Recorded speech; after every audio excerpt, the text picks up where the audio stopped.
The best way to control conductivity on a boiler is with a surface skimmer. It's time for your weekly boiler tip. We can lower the conductivity blowing down the bottom of a boiler, but a boiler is kind of like a pond. There's mud on the bottom, there's clean water in the middle, there's scum on the top.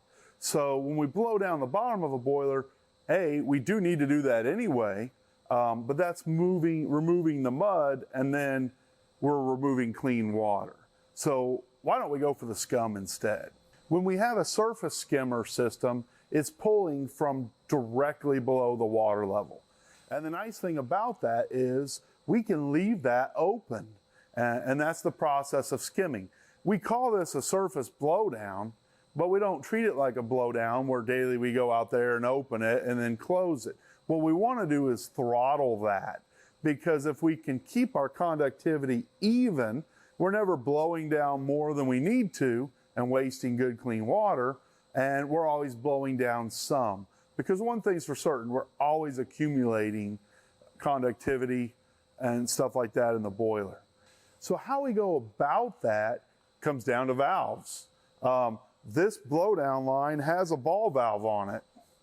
That ball valve's probably the worst way we could try to control conductivity, because ball valves are not good for adjustment, they're good for isolation. They're good for visual reference. This valve's closed. The next best valve is a gate valve.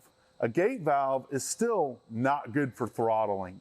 So if we try to control it manually with a gate valve, we're still going to tend to overshoot and undershoot quite a bit, because a little adjustment is a big effect on how much is flowing through it. A globe valve is a valve that's designed to throttle. That's why we see them on bypasses on PRVs. That's why we might see one on the outlet of a condensate pump, because it's designed so that when we close it incrementally, it's a much finer adjustment to begin with, and B, the design of the seat is made to assist with that throttling. It's a totally different style seat than we have in a gate valve.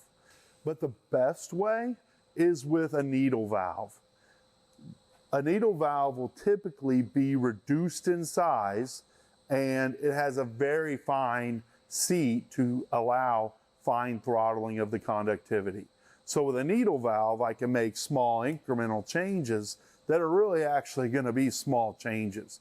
And when we try to control the conductivity in a boiler, essentially what we're doing is we're just blowing down a little bit more or a little bit less. We're steering a barge. When I open that valve, it's not going to make a hard right turn. You know, if we make incremental changes and we monitor the conductivity, we can probably get that where it's going to work most of the time.